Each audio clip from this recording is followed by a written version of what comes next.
de Moveo et également chez Kaizen Institute. Donc, bon, merci à tous d'être là. Hein. Donc, il y a 27 participants pour ce webinaire. Nous vous demandons deux règles. La première, c'est de couper vos micros.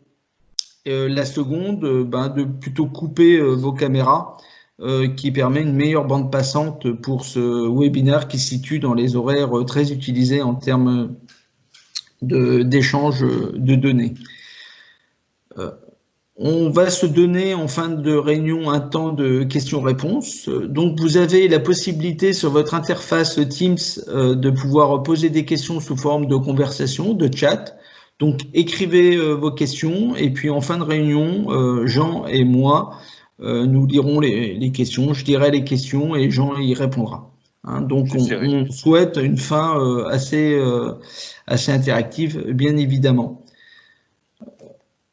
Donc voilà. Donc information numéro 1, coupez vos caméras, je peux pas vous les couper. Et puis je propose de démarrer. Jean, le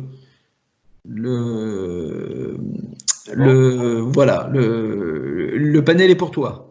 Ok. Bon, alors déjà, on va faire confirmer. Est-ce que tout le monde voit bien l'écran? Vincent, tu me confirmes? Oui, on voit bien l'écran, mais là tu partages non pas la présentation. Voilà, là c'est mieux. Tu partages la présentation, voilà. Donc okay. Ça c'est parfait. Bon. Donc juste deux points pour réintroduire le sujet rapidement. Donc on est tous passés par une phase de crise, hein, on est dedans. Donc là l'idée n'est pas, et surtout de voir comment on peut ressortir de cette crise, ce qu'il y a à faire, quelle méthodologie faire, quels sont les points sur lesquels il faut travailler. Parce qu'aujourd'hui, tout le monde ne sortira pas indemne de cette crise, vous le savez bien. Et donc, c'est voir quelles sont les pistes de travail pour en sortir, allez, on va dire renforcé plutôt qu'affaibli. Donc, réellement, on ne va pas pouvoir en une heure tout vous donner comme explication. Donc, l'idée est d'initier un petit peu la méthodologie. Puis, évidemment, avec Kaizen Institute, on peut aller plus loin dans toutes ces démarches. On vous en parlera à la fin. Donc Jean, je te laisse te présenter en 30 secondes. Ah, 30 secondes. Bon, en une minute, allez, vas-y.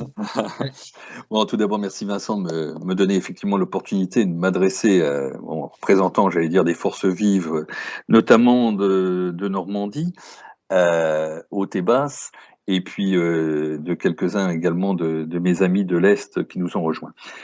Et puis de porter, comme tu l'as dit, un message d'espoir dans cette période de doute et de grande détresse pour un grand nombre, effectivement, de nos partenaires. Bon, dans un premier temps, je souhaiterais présenter notre groupe, Kaizen Institute. Donc, ce groupe est implanté dans toutes les régions du monde, s'adaptant d'ailleurs aux cultures locales de chaque pays.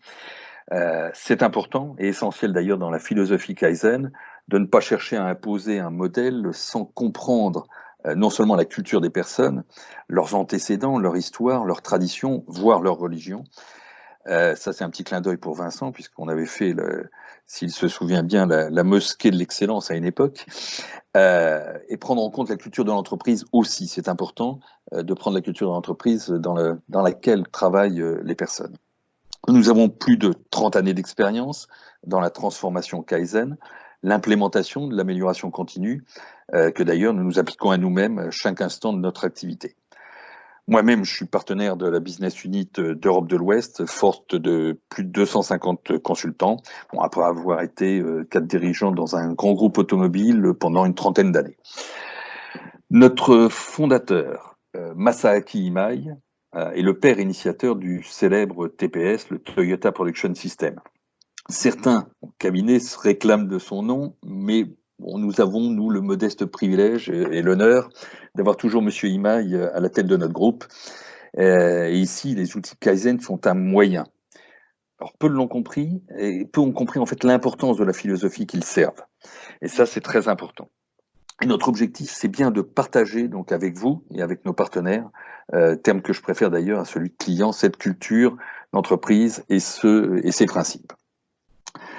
Ce webinaire fait suite à une première intervention de ma part sur la crise de la Covid-19 et la meilleure façon d'y répondre.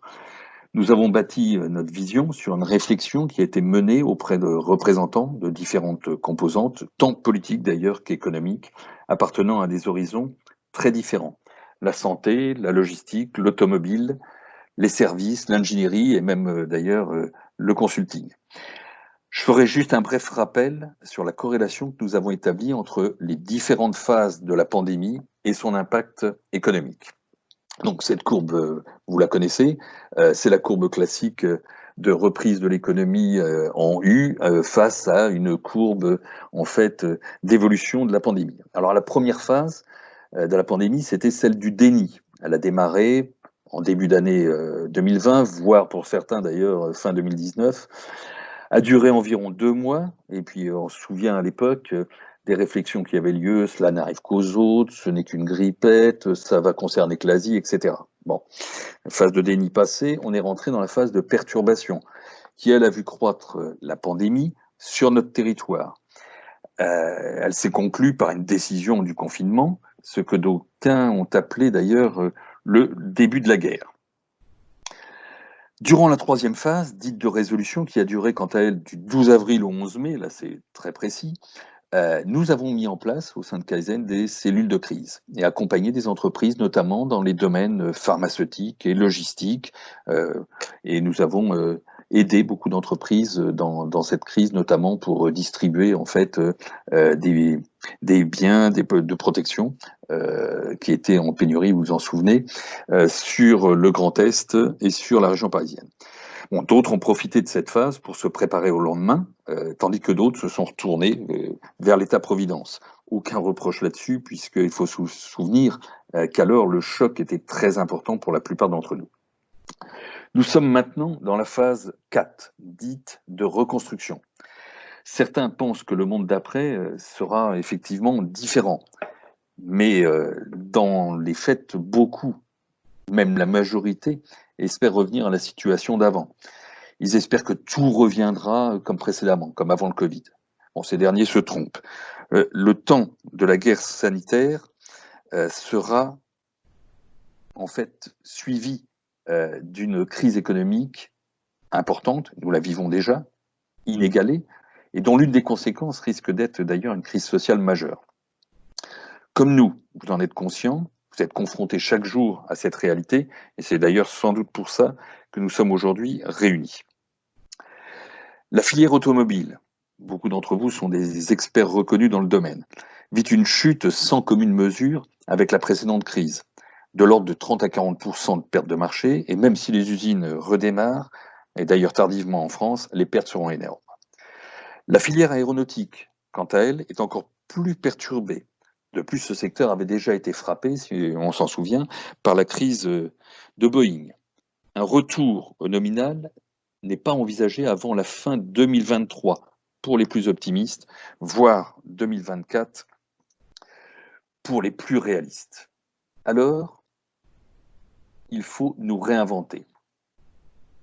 Nous considérons au sein de Kaizen que la crise est une opportunité. Une opportunité pour nous renforcer. Il est impératif d'en sortir avec un avantage concurrentiel. Et ça, c'est bien dans la philosophie Kaizen. Dans un premier temps, il nous faut réagir pour survivre. Dans un deuxième temps, il nous faut nous réinventer pour apporter une réponse stratégique à la nouvelle réalité qui va se présenter à nous. Alors nous allons aborder 4 chapitres différents. Tout d'abord, comment s'adapter à l'entreprise de demain, dans le respect total, bien entendu, des règles sanitaires, tant pour nos collaborateurs que pour nos clients. Ensuite, la mise en œuvre d'une cellule de crise en cette période de restructuration qui risque de durer jusqu'à la fin d'année, voire au-delà, si la pandémie revient. Ce que nous ne souhaitons pas, bien sûr. Mais tout ceci est notamment conditionné par l'existence à moyen et long terme, ou long terme d'ailleurs, d'un vaccin efficace. Puis nous verrons les 3 piliers en termes de méthodologie de la reconstruction. Et enfin, nous conserverons, comme l'a dit Vincent, un temps pour échanger. Vous avez sous les yeux un slide présentant les principaux domaines à risque pour nos organisations. Face à cette crise, la première chose à faire est de se poser les bonnes questions. Tout d'abord, relativement à notre personnel. Quels sont les risques d'exposition Quelles adaptations de postes de travail seront durables? Comment devons-nous renforcer les relations entre les employés et nous-mêmes? Comment devons-nous mieux appréhender leurs demandes et leurs attentes de bien-être? Ça, c'est un constat qu'on a fait très récemment. Toutes ces questions appellent des réponses structurées sur le long terme. Les questions également se posent par rapport à nos clients. Quelles sont leurs nouvelles attentes? Comment garantir leur propre sécurité? Quelle nouvelle stratégie de conquête vous faut-il envisager? Quelles sont leurs attentes en termes de services? Répondre à ces questions est fondamental pour être en phase avec nos marchés futurs et nos clients. Des questions se posent également par rapport à l'efficience, par exemple sur nos infrastructures. Sont-elles les mieux à même aujourd'hui pour répondre aux nouvelles manières de travailler? Hier, je prends un exemple très concret, la tendance était de compacter les usines, réduire les mètres carrés, avoir le maximum d'opérateurs et de personnel sur un minimum de place. Nous voyons bien que les critères ont changé. Ils risquent d'évoluer de façon très durable.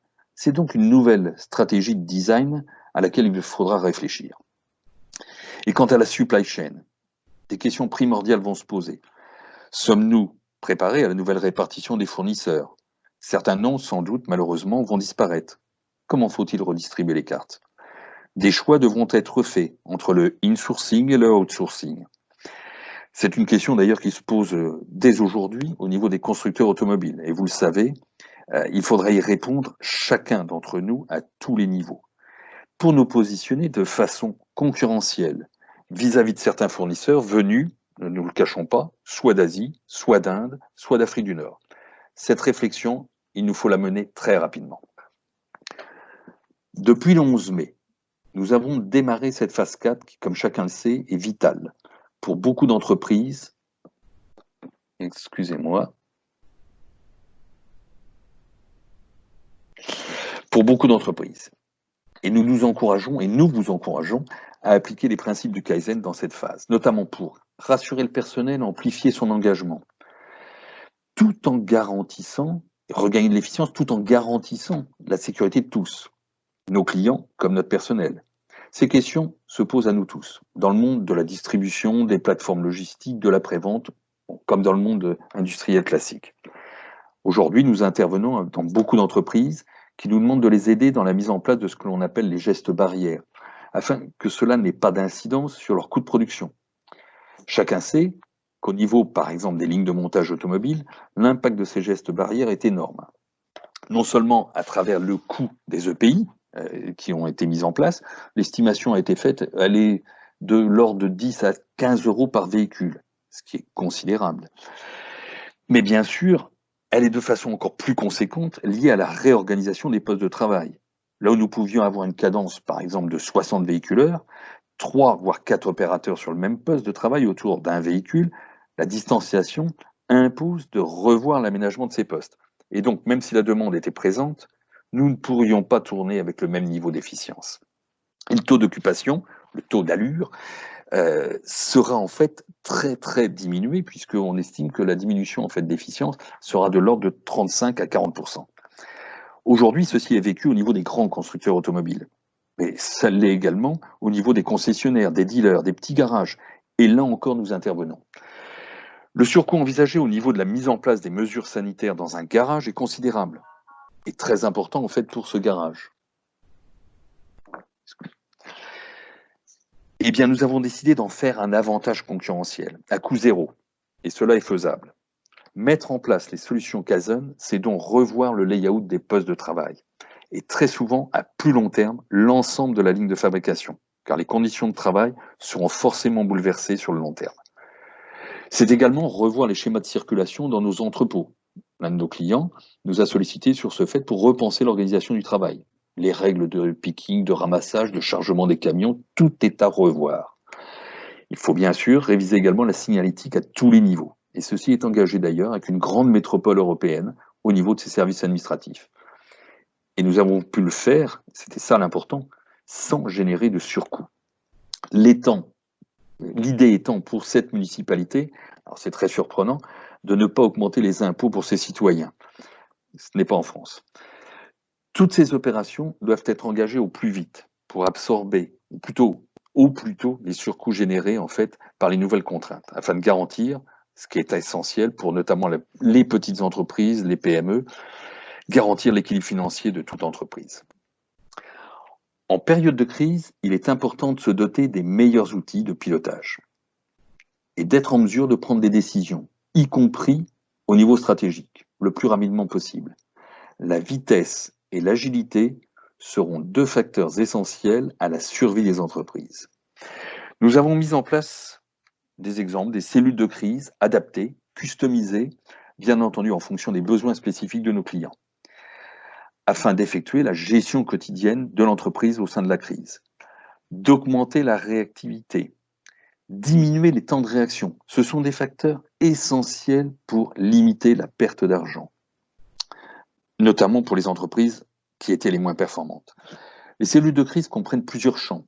Les règles doivent être facilement accessibles et directement lisibles. Ce sont par exemple les règles gouvernementales. Celles-ci s'appliquent à tous, mais bien sûr, des règles spécifiques sont également mises en œuvre, suivant les secteurs ou suivant la nature même de l'entreprise. Un tableau de bord dynamique des effectifs en termes de présence, d'absentéisme, pour adapter, si je puis dire, la voilure, a été mis en place. Le rythme de travail, c'est un indicateur qui nous a été fortement demandé de façon générale. Mettre en place également un suivi au sein de cette cellule de crise très précis de la supply chain à travers des indicateurs visuels relatifs aussi bien d'ailleurs aux fournisseurs qu'aux clients. Ceci doit être lisible de façon simple et naturelle. Juste un exemple, une entreprise pharmaceutique du nord de l'Italie a fait preuve dans ce domaine d'une agilité remarquable. Nous avons eu l'occasion de travailler avec l'une d'entre elles à travers l'un de nos cabinets, et bien qu'étant dans une des régions les plus touchées d'entre elles, les plus touchées puisque c'était dans l'Italie du Nord, elle s'est révélée beaucoup plus performante que certaines usines situées en France et appartenant d'ailleurs au même groupe. Suivre également les revenus, contrôler notre niveau de cash, c'est essentiel. C'est une question souvent vitale pour nombre de PME et de TPE. Cet outil de pilotage a été d'un grand secours. Et bien sûr, nous suivons l'évolution des projets en cours, tant en interne qu'en externe, avec la même attention. La même nature de tableau de bord est mise en place. Ces tableaux de bord sont mis à la disposition de nos partenaires. Ils nécessitent peu de temps pour être mis en place et adaptés, customisés bien sûr en fonction du besoin spécifique de chacun. Ils permettent et apportent directement une vision claire de l'état de fonctionnement de votre entreprise, de façon structurée et dynamique. C'est un outil, bien sûr, d'aide au pilotage. Il ne solutionne pas l'ensemble des problèmes, loin de là. Mais c'est une condition nécessaire, en tout cas c'est ce que nous estimons, à la réactivité que nous devons avoir face à la crise et face à l'ampleur de celle-ci. Maintenant, il nous faut également préparer l'avenir. Donc c'est la méthodologie que nous avons mise en place. Et après la survie, comme nous le disons, il est indispensable de se réinventer. À la vue des baisses de marché malheureusement incontournables, au vu des attentes sociales et sociétales, nous proposons 3 familles d'actions différentes, 3 piliers sur lesquels nous pouvons fonder les espoirs en fait pour le futur. Tout d'abord, le pilier de l'innovation et de la croissance. Ensuite, le pilier de la stratégie et de l'organisation globale. Et enfin, le pilier des opérations, pour retrouver l'efficacité maximale pour l'ensemble de nos opérations. Bien sûr, il est possible de travailler sur l'ensemble des piliers, mais nous pouvons aussi travailler sur chacun d'entre eux de façon totalement indépendante. Et nous allons d'ailleurs, dans la suite de l'exposé, aborder chacun de ces piliers à travers, si possible, un exemple concret et l'un des outils utilisés au cours donc, de cette crise, outils sur lesquels, bien sûr, nous pouvons vous fournir, nous pouvons vous former et vous accompagner éventuellement dans son exploitation. Le premier des piliers, celui de l'innovation et de la croissance. Les actions, quant à elles, vont se concentrer sur l'extension de nos marchés. Alors, typiquement, ce pilier doit être utilisé quand on se retrouve dans une situation à risque avec un client représentant la majorité de notre chiffre d'affaires. Quand ce client perd ses parts de marché, c'est typiquement l'exemple de la filière automobile et c'est le cas aussi dans l'aéronautique. Mais c'est également vrai dans beaucoup de secteurs, notamment dans l'événementiel et la restauration, et donc dans la distribution agroalimentaire. Donc, un des moyens d'agir est de se projeter et de conquérir de nouveaux marchés, identifier de nouveaux clients. Pour cela, nous développons un marketing digital plus efficace. Nous amenons également des méthodes et des outils pour développer de nouveaux produits plus rapidement. Et amener ces produits innovants attendus par les clients, c'est bien sûr souvent des produits industriels, mais ça peut être également des services qui vont répondre aux besoins et aux nouvelles attentes de nos clients. Il faut également réfléchir à comment améliorer l'expérience client, revoir éventuellement sa stratégie tarifaire et donc réinventer globalement sa stratégie d'innovation. C'est par des ruptures que nous serons en mesure de conquérir de nouveaux marchés. Dans le cadre de ce pilier, nous nous appuyons sur 4 outils principaux. Le premier permet de générer des idées en rupture, des idées disruptives, travaillant sur les flux d'idées propres à l'innovation et permettant de valoriser, de quantifier ces idées, puis de les raccorder en fait à la stratégie de l'entreprise. Le deuxième outil concerne quant à lui la feuille de route des produits, qui permet de définir en fait une planification à moyen et long terme des développements de produits à venir. Ceci nous permet également de définir le portefeuille de produits en éliminant ceux qui ne seraient pas rentables et plus nécessaires dans un proche avenir s'ils ne sont pas garants de valeur ajoutée pour l'entreprise. Le troisième élément, également important, concerne tout ce que nous appelons le programme de réduction de la variabilité. Il faut revoir la valeur et les marges pour chacun des produits. C'est un élément essentiel. Il permet de faire le tri dans les produits pour éliminer ceux qui ne seront pas garants d'une rentabilité suffisante pour l'entreprise. Le dernier outil, celui sûrement que vous connaissez le mieux, le SBE, le Set-Based Engineering, qui permet de déployer en fait les connaissances en faisant le lien rapidement entre des produits nouveaux et de nouveaux processus. Il permet également de faire le compromis entre les difficultés techniques avérées, identifiées, et les opportunités en part de marché qui se présentent à nous. Tous ces outils sont à votre disposition et quand nous réalisons des chantiers de révision de la stratégie orientés sur l'innovation et le travail sur la croissance, nous les utilisons. Je vais juste en détailler un. Le premier pour la génération d'idées disruptives. Pourquoi cet outil? Parce qu'en fait, il nous permet de mettre en œuvre une forme d'entonnoir à idées. J'aime bien l'image. Au départ, on a un foisonnement d'idées dans la méthodologie, puis on va aller les canaliser, les trier de façon structurée, afin de définir les processus de réalisation concrète pour les traduire dans le nouveau produit, en s'assurant que ces nouveaux produits seront bénéfiques pour l'entreprise. Nous avons pour cela tout un tas de critères, de matrices de tri, mais assez simples à mettre en œuvre, qui permettent de choisir et de déterminer les futures orientations de l'entreprise. En fait, il s'agit de retenir le bon processus de génération d'idées, de définir une segmentation du marché à travers notamment un outil que l'on voit ici, segmentation, j'ai appelé voix du client, le Voice of Customer, que nous utilisons d'ailleurs actuellement avec l'un de nos clients, un des constructeurs automobiles d'ailleurs, pour redéfinir en fait des nouveaux marchés et des nouvelles potentialités. De décrire et confirmer ensuite la correspondance entre les attentes des clients et les différents produits définis. Ensuite, nous appliquons des méthodes de développement dites agiles à travers des sprints. Certains d'entre vous les connaissent, particulièrement dans les groupes de R&D. Des méthodes toujours d'actualité aujourd'hui pour mettre très rapidement au point des versions souvent qu'on appelle bêta pour passer à la version ultime. C'est quelque chose que nous avons mis en œuvre, notamment avec un équipementier aéronautique de rang 1, dans le développement de logiciels embarqués. Alors, je vais être honnête, on l'avait fait il y a 2 ans, ça lui a permis d'être un des leaders aujourd'hui sur ce marché pour être en avance de phase. Cette méthodologie permet réellement d'être un acteur majeur dans le cadre de l'innovation. C'est un impératif aujourd'hui dans la phase de crise que nous connaissons. Alors ici, je cite quelques exemples sur lesquels nous avons travaillé. Bon, Bosch, beaucoup d'entre vous connaissent. Alors c'est pas, je vais être honnête, c'est pas le Bosch des injecteurs, c'est le Bosch de la thermodynamique, fabricant de chaudières, avec lequel nous avons généré des nouveaux produits en rupture et nous l'avons aidé également à réduire son time to market. Deuxième exemple qui me tient à cœur, c'est Sonae, un distributeur qui a en fait a revu à travers cette méthodologie le contact client. Il a réimaginer en fait la façon d'aborder les clients dans le cadre de la grande distribution.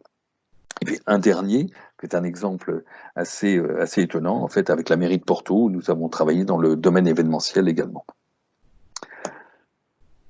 Le deuxième pilier concerne, lui, la stratégie et l'organisation globale. De la même façon, il se décompose, lui, en 4 phases. La première concernant les actions, donc comment notamment améliorer la gestion des projets pour les employés qui travaillent, qui sont maintenant passés en télétravail. Alors le télétravail en lui-même, si vous vous souvenez, ou du moins pour les plus anciens, c'est un outil qui a été fortement dénigré. Bon, j'ai tenté moi-même de l'implanter il y a une quinzaine d'années dans un grand constructeur, chez un grand constructeur automobile, avec peu de succès.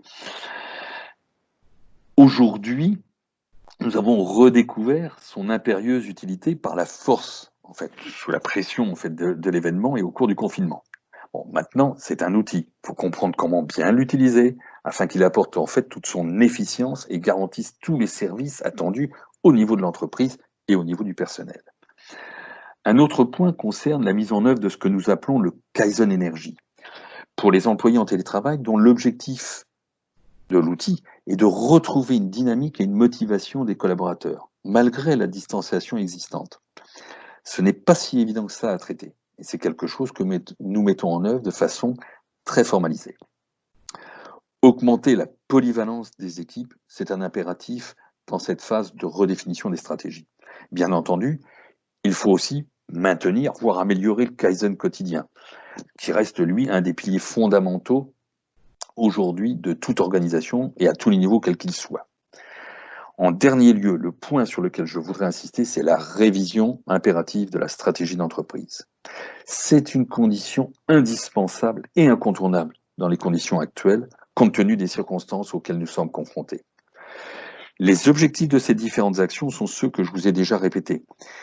Vérifiez surtout que la stratégie de croissance est toujours valide et qu'éventuellement elle doit être ajustée en fonction des circonstances. C'est d'autant plus le cas aujourd'hui, compte tenu de la conjoncture économique. Le reste, développer les compétences, la polyvalence des collaborateurs, augmenter les niveaux d'énergie de ces derniers, afin de maintenir un niveau de motivation très élevé, qui permette de façon continue d'avoir une amélioration de nos résultats, et des améliorations à 2 chiffres, systématiquement. C'est toujours l'ambition que l'on se donne au niveau des chantiers Kaizen. Les raisons pour lesquelles, pour nous, il est impératif de remettre en cause et de se reposer la question de l'organisation générale, c'est parce qu'il est nécessaire de retrouver un équilibre aujourd'hui, un équilibre attendu. C'est une attente sociétale constatée et réelle. Donc il va falloir redéfinir cet équilibre entre, par exemple, la vie personnelle et la vie professionnelle. Ce constat, beaucoup d'entre vous l'ont fait également. Il va falloir rendre les processus de gestion plus efficients. C'est essentiel. Il faut être en mesure d'accélérer aussi le temps de développement des projets, le time to market doit être de plus en plus réduit. C'était vrai avant, ça l'est encore plus aujourd'hui. Pour cela, nous devons faire preuve de réactivité et d'agilité. Donc, c'est un point essentiel auquel nous devrons répondre. Comment adapter la stratégie d'entreprise aux tendances et aux changements? C'était vrai avant, c'est toujours et encore plus vrai aujourd'hui. Cette réactivité doit être la force de notre entreprise de demain. Pour les méthodes, on utilise en fait des outils sur lesquels nous nous appuyons au sein de Kaizen depuis des années. Ce sont les tableaux d'animation de projet, la mise en œuvre de standards de gestion de projet, et dans le cadre de projets dits agiles, l'appliquer en fait à l'informatique, très classiquement en fait ce qu'on appelle les scrum agiles, qui permettent d'accélérer en fait le temps de développement des projets, mais donc aussi le coût de développement. Hein, les deux sont toujours liés. Nous nous appuyons sur les matrices dites Oshin, dont vous avez sûrement entendu parler. Alors, c'est des très jolies matrices en couleur, qui sont utilisées classiquement chez Toyota, mais maintenant chez beaucoup d'autres, dont la philosophie est associée à celle du Oshin Connery. Ce sont des matrices qui sont mises en œuvre sur la stratégie opérationnelle, réalisées en général une fois par an et suivies au moins une fois par mois au sein des sociétés. Certaines, d'ailleurs, sont beaucoup plus matures. Je vais prendre l'exemple de Bosch, pour ne pas le citer, qui réactualise aujourd'hui tous les 4 mois sa propre matrice. Cette dernière se présente alors je vais rentrer, voilà, je vais vous présenter sous le détail. On le voit donc sur la partie, cette dernière se présente de cette façon. Sur la partie sud, le sud c'est la partie basse de la matrice, on va définir ce qu'on appelle les projets et les objectifs à long terme, 4-5 ans, au Chine. Les objectifs sont en nombre limité, 4 ou 5 objectifs majeurs qu'on va retrouver pour les 5 prochaines années. Mais par contre, ce sont des objectifs en rupture et très ambitieux. Il va falloir adapter la stratégie de l'entreprise aux tendances, aux changements qui sont constatés maintenant, pendant et après la crise. Explorer les nouvelles opportunités. Et là, c'est un point très important pour nous. En fait, de changer la façon d'accompagner et de challenger en fait les entreprises. Cette partie sud, donc, c'est la vision, classiquement, mais une vision donc que l'on réimagine, que l'on revoit. Reconquête des marchés, des reconquêtes parce que vous avez un effondrement d'un marché automobile, eh bien, sommes-nous en mesure d'utiliser en fait notre outil industriel pour répondre à d'autres natures de clients? Ce sont des types de ruptures qu'il va falloir engager. Sur la partie ouest de la matrice, c'est-à-dire la partie normande, j'allais dire, la partie gauche de la matrice, on va retrouver en fait l'objectif annuel. Très classiquement, en fait, l'objectif de la première année représente 50% du chemin à parcourir de la vision globale. Alors, ça paraît surprenant, mais la raison en est très simple. C'est les quick wins. En fait, il faut les avoir tout de suite. Cela permet notamment de rentabiliser rapidement les projets. C'est une première orientation. Et deuxièmement, cela permet également de s'autofinancer sur des projets de plus long terme. C'est une volonté sur laquelle nous insistons systématiquement. Sur la partie nord de la matrice, donc le haut de la matrice, on retrouve les processus contributifs identifiés comme tels, contributifs en fait aux résultats à atteindre la première année. Alors on les réalise à travers ce qu'on appelle, excusez-moi,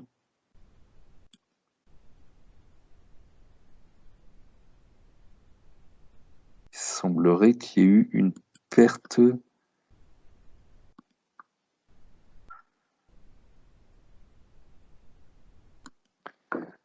Voilà. Donc, on les détermine, en fait, ces processus à travers une analyse de flux d'informations, de flux physiques, et on identifie donc les processus prioritaires qui contribuent donc aux objectifs annuels. Ces processus, il va falloir bien sûr travailler dessus pour les optimiser, les améliorer. Ensuite, sur la dernière partie, on va retrouver les KPI spécifiques, majeurs, qui vont être suivis donc au mois le mois par l'équipe de direction ou par les responsables d'entité. Et pour chacun de ces KPI et chacun de ces processus, on va définir un responsable. Ça, c'est une recommandation. Pas définir une équipe de responsables. Classiquement, les entreprises qui font ça, en fait, ne savent plus qui est responsable de quoi et on perd en fait en efficacité. Donc voilà la matrice. Alors vous allez me dire, il faut énormément de temps pour développer ceci. Non, une éternité, non. En fait, que nous travaillions avec une société de 200 personnes ou avec un groupe de 15 000, l'agenda est exactement le même. Pour ce type de développement, c'est un agenda qui se déploie sur 5 jours. Un premier jour de préparation, et là c'est fait en tête-à-tête avec la direction générale ou avec le responsable d'entité, pour définir en fait sa vision et la travailler. Ensuite, nous travaillons pendant 3 jours, alors là de façon très intense, je dois dire, pendant lesquels on définit en fait toutes les options stratégiques. On le voit ici, les objectifs au Chine, donc ambitieux, les processus clés, les métriques, donc les KPI, et puis les ressources associées aux différents plans d'action. Et tout ceci va être mis sur un tableau de bord d'une salle de contrôle ou salle OBEA classiquement, pour lesquelles nous allons ensuite accompagner l'entreprise. Donc c'est le dernier jour le dernier jour qui se fait en général 2 semaines après la fin du chantier pour s'assurer que les processus de suivi et d'animation sont bien en place. Je vais vous présenter un exemple très concret. Alors, il n'est pas dans l'industrie, hein, c'est surprenant, mais ça donnait des résultats remarquables. Il a été fait au niveau d'une société agroalimentaire, donc nous ne sommes pas toujours dans l'environnement industriel. Nous avons redéfini toute sa stratégie. Nous avons réalisé cela en fait fin 2019, mais nous continuons et nous avons réorienté un petit peu avec eux en fait pendant la période de confinement. Les ambitions que s'était données cette entreprise sont remarquables et aujourd'hui je peux vous dire qu'ils sont complètement sur le bon trend. 15 millions d'euros à l'exportation de la marque avec 25% de marge brute. 10% d'un marché en fait à tendance avec des fortes marges, marché bio, marché healthy. Alors j'ai oublié de préciser, cette entreprise fabrique du riz et fournit des semences de riz. Et donc elle a travaillé sur la diversité, sur le nombre de différentes graines, etc. Enfin, un champ exploratoire assez passionnant. Elle a également visé d'obtenir 10% donc, de ce marché. Aujourd'hui, elle en est le leader, 6 mois après. 6 mois après. Vous entendez bien, c'est une réalité. Elle a voulu doubler son chiffre d'affaires sur le marché portugais. Aujourd'hui, elle est le leader sur ce marché. Alors, vous pouvez aller sur son site et constater, effectivement, c'est fait. Elle a révisé complètement sa politique d'achat, donc une restructuration complète qui lui a permis aujourd'hui de reprendre le lead sur un domaine très, très concurrentiel où les acteurs sont très nombreux. Le dernier pilier, plus classique celui-ci, c'est celui des opérations. Son objectif est d'assurer tout d'abord la pleine efficience du redémarrage d'après-crise en travaillant sur les domaines classiques tels que la maintenance, la chaîne d'approvisionnement, les opérations, les fonctions support, le service, la supply chain, amont, tant qu'aval, la performance globale des équipes. Les objectifs dans ce cadre sont bien sûr de réduire les délais d'attente, de concevoir, si besoin, un nouveau modèle opérationnel intégrant une fois encore les barrières et les contraintes sanitaires, d'adapter notre production à tous ces nouveaux paradigmes qui sont en train d'arriver, accompagner nos fournisseurs pour eux aussi les améliorer. C'est étendre la chaîne en fait de l'amélioration continue. Donc améliorer en termes d'efficacité et augmenter la satisfaction de l'autre côté des clients en définissant les bons objectifs. Le but, dans le cadre de ces opérations, c'est d'éviter, par exemple, les risques de rupture. Nous en avons vécu ces derniers temps. C'est également de s'adapter de façon rapide aux besoins des utilisateurs en intégrant les nouvelles règles liées à la Covid-19, de mettre en place une culture orientée délai, de réduire autant que faire se peut notre dépendance aux fournisseurs les plus lointains. Alors ceci va demander sûrement plus de temps, mais assurer autant que faire se peut un redémarrage, et ça c'est contraire souvent aux habitudes, un redémarrage front raide, essentiel. Les outils que nous utilisons dans ce cadre sont très classiques. Ce sont les outils du Kaizen, tels que la mise en place de standards, de listes de contrôle, de checklists, la planification rigoureuse des interventions, la mise en œuvre de plans de maintenance, l'amélioration des flux de production, de logistique, tant interne qu'externe, l'analyse détaillée de l'insourcing versus l'outsourcing, bien mesurer ses avantages et ses inconvénients. Et puis, en tant qu'outil, le Kaizen quotidien, qui bien sûr sera l'outil fondamental que nous mettons en place. Je vais passer rapidement sur cette politique de Kaizen quotidien, car la plupart d'entre vous la connaissent bien. En fait, c'est la base de l'organisation de l'équipe, l'organisation de son espace de travail, en tenant compte des nouveaux espaces et de la nouvelle nature, bien sûr, de ces espaces de travail. Les bonnes pratiques, le SDCA, le PDCA, Standard Do Check Act et le Plan Do Check Act. Ok, je ne vais pas plus entrer dans ce détail car ceci vous le connaissez également. Nous avons des formations d'ailleurs très spécifiques sur le Kaizen quotidien, telles que nous le faisons d'ailleurs absolument dans tous les domaines et nous l'appliquons que ce soit dans les domaines du service, dans les domaines de la vente, des achats, des développements informatiques, de la R&D. Et je vais vous en montrer des exemples très concrets. Appliqués donc pendant le confinement, donc pendant la crise. Dans le secteur public, nous sommes intervenus en fait sur une métropole. D'ailleurs, honnêtement, nous n'avons pas tout à fait fini aujourd'hui d'intervenir avec eux. Nous sommes toujours en action pour améliorer la gestion quotidienne de ce secteur. Alors, c'est une grande mairie qui a fait appel à nous. Le but était d'améliorer la gestion des projets, tant pour les employés qui étaient en télétravail que pour l'ensemble du personnel, et d'améliorer le Kaizen quotidien. Leur objectif prioritaire, était de ne pas augmenter les coûts de service au niveau de la mairie. Non, c'est pas en France. C'était leur volonté réelle de ne pas pénaliser en fait une deuxième fois les citoyens de la métropole en augmentant les impôts. Donc on a mis en place des réunions quotidiennes, soit à distance, soit en présentiel. Nous avons redéfini les tableaux d'équipe digitaux avec eux, revu la planification spécifique du travail en tenant compte des contraintes d'espace nouvelles, d'évitement. Nous avons revu en fait tous les standards de travail administratifs, intégrant les nouvelles règles sanitaires, et puis nous avons optimisé la plupart de ces tâches. Plus de 100 tâches ont été retravaillées pendant les 3 semaines en fait qui ont été nécessaires. Les gains estimés aujourd'hui par la mairie sont de l'ordre de 400 kg € sur une année, mais surtout, une augmentation du programme de formation a permis une augmentation de 40% de la polyvalence de leur équipe.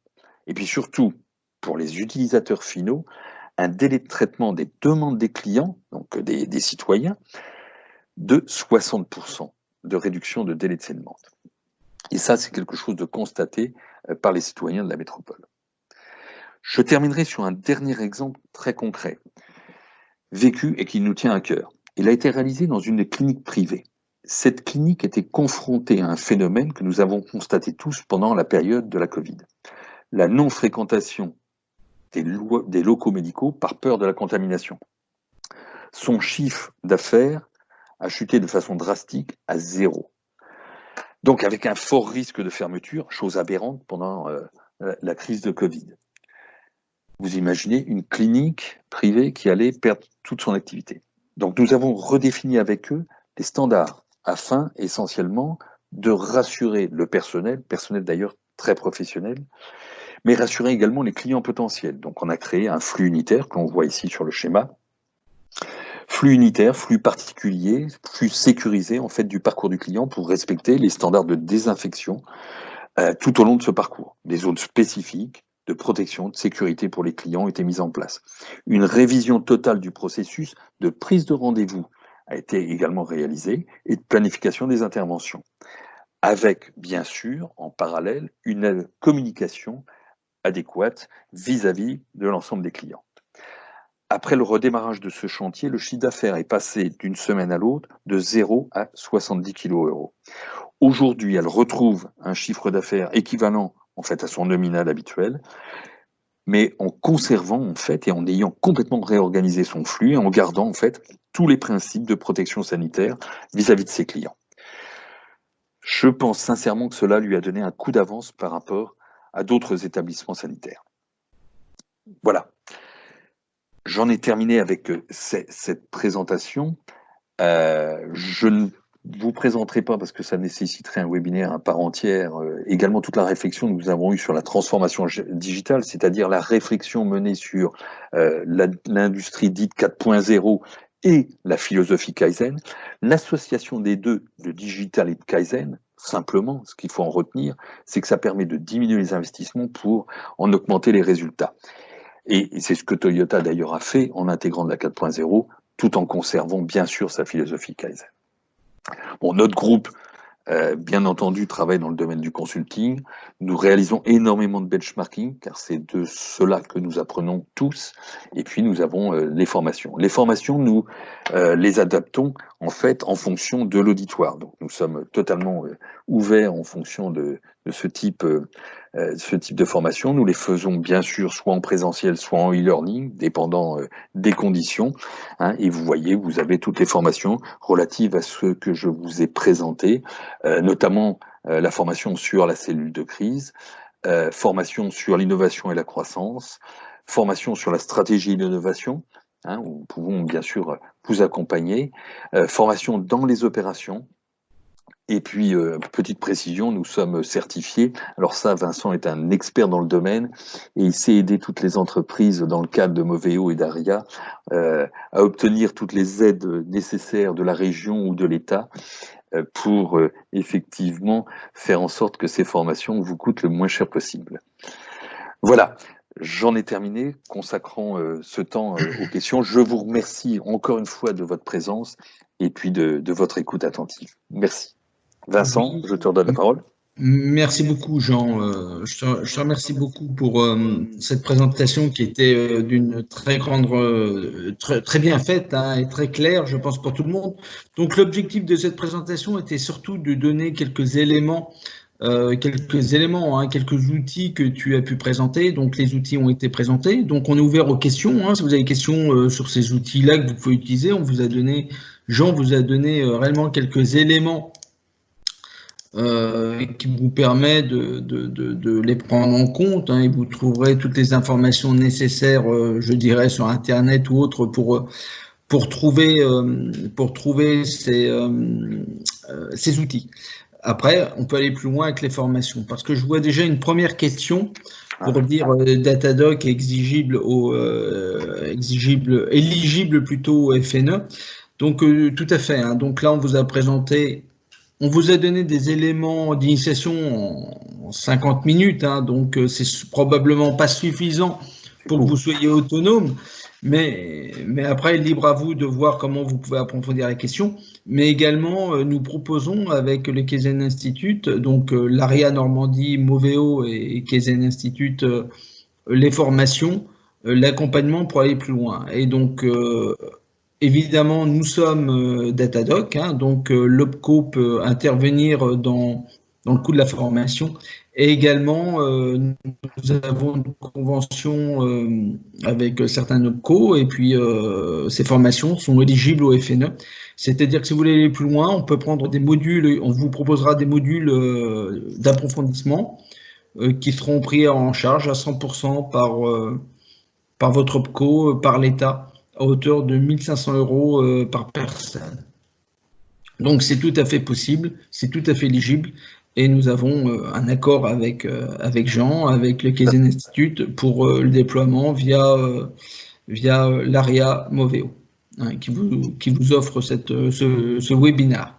Je confirme, tout à fait. Donc voilà, l'idée, si vous voulez aller plus loin, on est vraiment ouvert pour aller plus loin, hein. Donc Jean a donné quelques illustrations d'applications, ce qui a été demandé, hein, et puis une présentation sommaire des outils, parce qu'on ne pouvait pas y passer non plus une demi-journée de présentation. Le temps de Jean, même dans ces circonstances, est quand même compté. Nous avions eu deux questions sur lesquelles on peut rebondir, deux questions qui ont été mises en ligne lors de l'inscription. Donc Jean, si tu peux répondre. Comment sécuriser et relocaliser les chaînes de valeur des secteurs stratégiques? Donc en gros, comment sécuriser pour nous la chaîne de valeur automobile et la relocaliser? Si tu as quelques éléments de réponse, toi, tu ne t'es pas présenté tout à l'heure. Oui, alors très rapidement, moi, donc j'ai fait un peu plus de trentaine d'années chez un constructeur automobile, une dizaine d'années dans le domaine informatique, en tant que responsable de la stratégie informatique d'un grand groupe automobile. Ensuite, je suis devenu industriel, donc emboutisseur. Je suis passé par tous les métiers, de l'emboutissage au ferrage, au montage. J'ai été également directeur de l'organisation de ce grand pendant une époque pour le refus. Et puis j'ai été donc patron d'un des plus grands sites producteurs de 400 000 véhicules, 450 000 exactement véhicules à l'année. Puis ensuite, je me suis moi-même exporté, donc j'ai fait partie de ces gens qui ont été rechercher les fournisseurs en Asie, en Inde. J'ai travaillé également sur l'Amérique latine, et puis j'ai été finalement responsable de la stratégie industrielle, notamment sur des pays du Moyen et Proche-Orient, dont l'Iran. Voilà. Hein, d'où la petite plaisanterie avec Vincent, puisqu'en fait j'ai inculqué la mosquée de l'excellence à des partenaires iraniens à l'époque. Voilà, très rapidement. Hein, donc, et puis donc depuis quelques années maintenant, je suis partenaire responsable de la France au sein de Kaizen Institute, avec lequel j'avais travaillé d'ailleurs dans le temps et eu le plaisir de travailler quand j'étais en collaboration avec Toyota. Voilà. Alors pour répondre à la question, donc comment assurer la pérennité et la relocalisation. Alors la relocalisation, vous avez vu le plan annoncé dans l'automobile, hein, on va se cadrer sur l'automobile, par notre président. on est entre nous, je doute que cela permette de le relocaliser. Vous savez bien que la valeur ajoutée en fait au sein de l'automobile, elle est une part, bien sûr, sur les usines de montage, celle dont on a beaucoup parlé récemment, mais c'est la part minime. La part la plus importante, elle vient de la part achat. Et la part achetée, elle est essentiellement aujourd'hui, malheureusement, fournie par des pays en fait externes que sont l'Asie, que sont un des constructeurs aujourd'hui recherche beaucoup d'approvisionnement sur l'Inde. Pourquoi? Parce qu'en fait la démarche est toujours de chercher le moindre coût au niveau de la main d'œuvre. Et puis également, j'ai oublié de le citer, l'Afrique du Nord. Là-dessus, la démarche de relocalisation, je pense que la filière automobile doit insister auprès des représentants gouvernementaux sur le fait que ce n'est pas que les constructeurs, c'est bien sûr les rangs 2 et les rangs 3. J'ai vu que nous avions nos amis de Snob qui étaient là, c'est bien sûr également les gens qui font de l'emboutissage, les gens qui font de la plasturgie, les gens qui font de la logistique. Et n'oublions pas une chose, c'est que dans notre lutte en termes d'efficience aujourd'hui, et là, je réponds à la question, c'est l'efficience, nous la retrouvons si nous retrouvons aujourd'hui une compétitivité au niveau de notre coût main-d'œuvre, mais pas seulement. Nous pouvons également avoir de l'efficience par la proximité, parce que nous allons raccourcir en fait le délai de mise en œuvre, et ça c'est quelque chose qui a été constaté très récemment. Les perturbations que nous avons vécues avec nos amis asiatiques ont fait qu'on a été en rupture d'approvisionnement. La retrouver de la proximité, alors pas seulement en France bien sûr, mais en Europe de l'Ouest, nous permettra sûrement sur des éléments et sur des phases stratégiques, et préparons-nous pour l'électrique, et je sais que ça tient beaucoup à cœur Vincent. Je pense qu'il faut retrouver en fait ces compétences et profiter en fait de ce temps qui nous est donné pour reformer nos compétences, retrouver de la polyvalence au niveau de nos gens. Je vais vous prendre un exemple très simple. Le véhicule électrique va changer complètement la nature de travail et des composants. Il faut faire en sorte que nous, Français, ou nous, Européens en tout cas, soyons les premiers et les leaders sur ce terrain, en termes de réalisation de produits innovants, etc. Mais également sur une autre chaîne, sur la chaîne de l'après-vente, parce que l'après-vente va être bouleversée par les véhicules électriques. Donc, ce bouleversement, nous devons le préparer, et nous devons le préparer en formant nos collaborateurs. Donc, il va y avoir un cadre de formation à accompagner très essentiel et très important dans ces cadres stratégiques. Voilà. Alors, j'ai répondu que très partiellement à la question, mais je pense que c'est les points sur lesquels il va nous falloir effectivement investir. Merci beaucoup, Jean. Juste un petit complément par rapport au plan qui a été donné hier. Donc, en gros, globalement, ce qui est vu, c'est que la volonté de relocalisation du gouvernement est surtout de la localisation de l'électrique. Donc, faire bien que tout ce qui est innovant électrique soit bien fait et maintenu en France. Après, pour tout ce qui est ramené, ce qui est parti, il n'y a pas grand-chose parce que je pense réellement que c'est un sujet extrêmement difficile et je suis plutôt pessimiste. Alors, une seconde question. De votre expérience, constatez-vous une différence dans la réaction des petites et moyennes entreprises entre avant la crise et pendant? Oui. Sont-elles plus réceptives aux besoins de prendre le temps de mettre en place des outils Kaizen? Certains de mes interlocuteurs voient aujourd'hui l'intérêt d'avoir mis en place des outils structurants qui leur permettent d'être plus forts pendant la crise du Covid. Ceux qui n'ont pas fait font partie de ceux qui font face à de grosses difficultés. Qu'en est-il de votre point de vue des PME, TPE, etc. Donc, est-ce un temps, une opportunité de mettre en place des outils et puis l'avoir fait avant était-il un bonus? Tout à fait. Donc, premièrement, il y a une grande variabilité en fait dans les réactions. Il est certain, alors c'est de façon globale, d'accord. Les entreprises qui avaient déjà je dirais, des principes du Kaizen et qui étaient déjà structurées et performantes ont su mieux réagir. Oui, ça c'est une certitude. Deuxièmement, que ce soit d'ailleurs des PME ou des grosses entreprises. Deuxièmement, ce que l'on constate, et ça c'est typiquement français, suis désolé, rarement, je parle en général assez cash. Typiquement français, c'est la frilosité.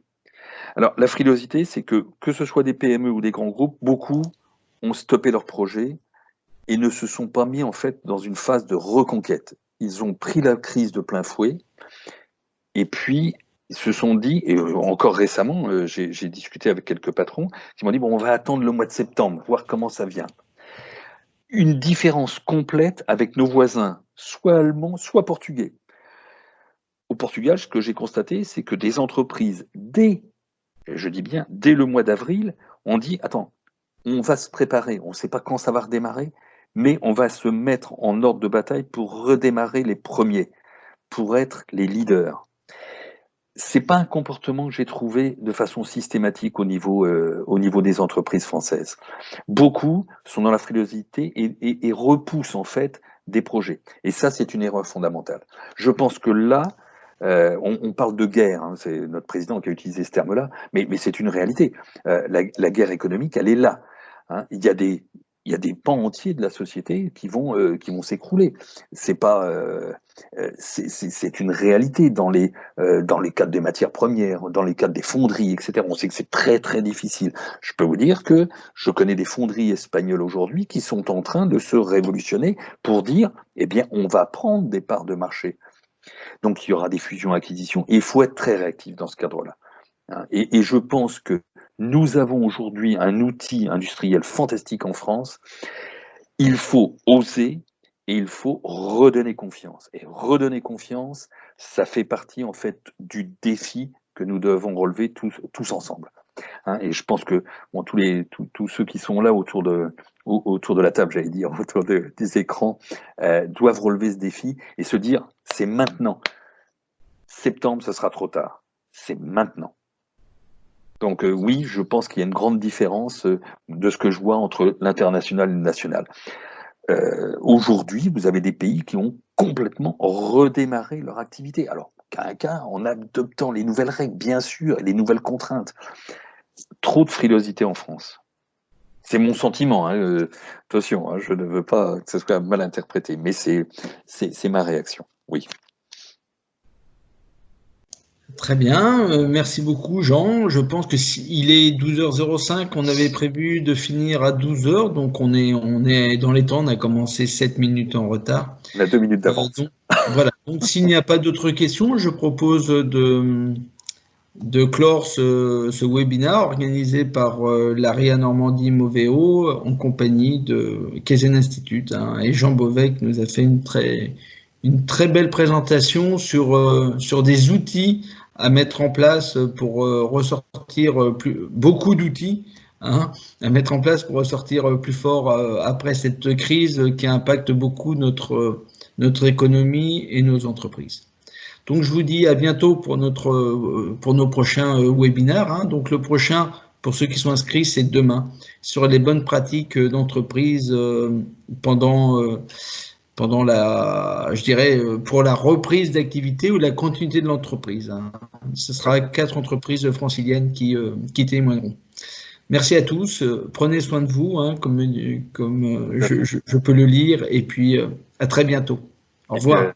À votre disposition, donc si vous avez des questions, n'hésitez pas. Au revoir. On vous donnera quelques liens sur les formations, hein, par rapport à la question qui a été posée, pour aller plus loin si vous souhaitez aller plus loin, et notamment profiter de cette opportunité du FNE Formation qui paye 100% des coûts pédagogiques. À bientôt. Merci à tous, merci à Ophélie, merci à Aude-Marie et merci à Vincent.